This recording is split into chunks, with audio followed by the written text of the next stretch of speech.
inner hockey fan before beginning an NHL Center Ice regimen this season. Order NHL Center Ice now and don't miss another moment of action. Call 1-800-GET-SPORTS or visit directtv.com/NHL.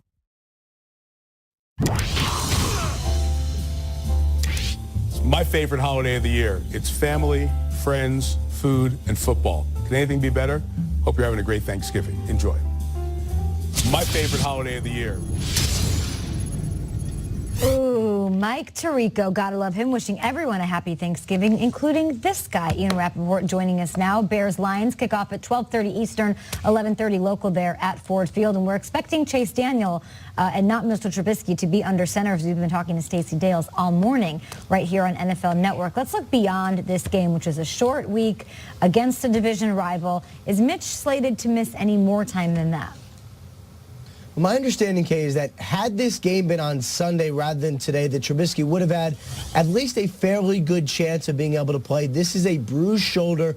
When he injured during the Harrison Smith hit, either during the hit or right after the hit, hitting the ground in their last game against the Minnesota Vikings, my understanding is the expectation is this is just a one-week injury for Mitchell Trubisky. Now, he did very, very little this week, so if this is something that lingers past this week, it would just be because of the lack of strength in his shoulder, but it's not something that he really knows because he didn't test it as much this week as, obviously you would have if he was playing.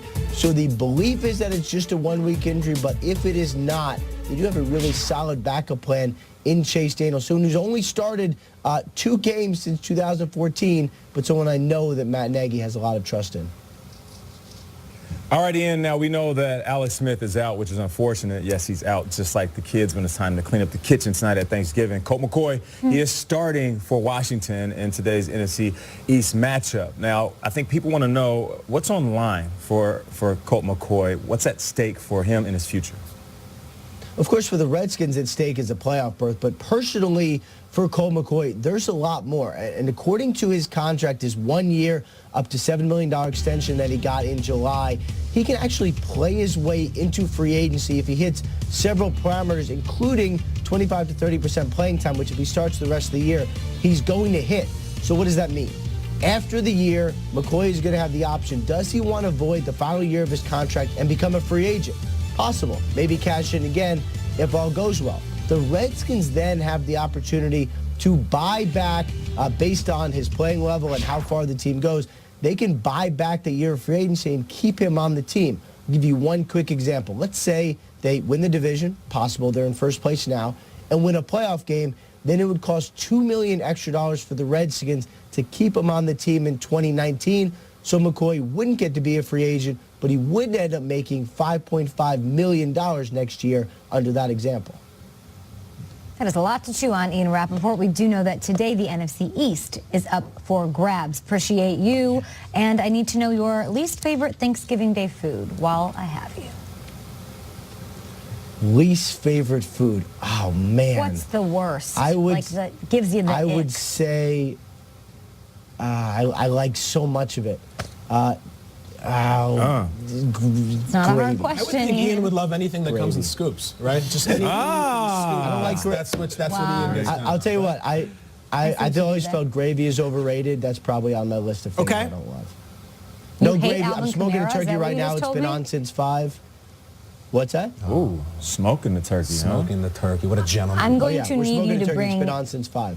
Jude the turkey onto the show at some point today. It's a family holiday. Right. He's a superstar. Stop trying to hide him in your shadows, Ian Rappaport. Right. Bring us Jude Rappaport. Okay. And hi, Leah. If you're watching, we'll talk to you guys a little bit later. 9 o'clock hour. Yep. Oh, 9 o'clock hour. Nice. You're in. Nice. All right, back here at the breakfast That's what we table. call it. Thanksgiving's all about nostalgia. We're talking memories, family memories, work family memories. So let's take a trip down memory lane. Favorite Turkey Day football memory. All right, so I'll take you back to 2010. I just signed with the Detroit Lions. It's my first year embracing what was the culture of Detroit, struggling, trying to find who they are as a team, as an organization. 2 years prior, they were 0-16. Previous to that, they were 2-14. We go into the Thanksgiving game where we are 2-8, playing up against the Patriots, who are 8-2. And of course, being a leader of this team, I'm trying to figure out a way to motivate my squad. I mean, it's the Pats, and we kind of understand at this point in the season where we'll be come January and February. I'm telling these guys, all right, in a moment's time, we could change the landscape of how people feel about Detroit. We could change the way people's food tastes. We can change the way people look at this holiday if we just go big and beat the Patriots. Didn't go according to plan.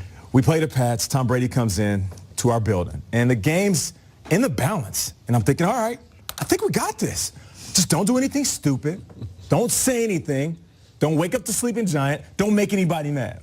Alphonso Smith is one of my guys. He played cornerback. He was a talker at practice. Check out this play right here. So, incomplete pass. Check out what he does. Oh, no. Did you see that finger wave? The Mutombo finger wave. You see Brady talking to Alphonso right here. What?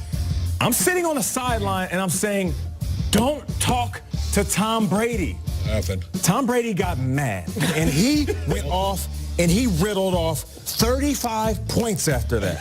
Oh, my God. Deion Branch had 2 tugs. Wes Welker had 2. These guys got busy.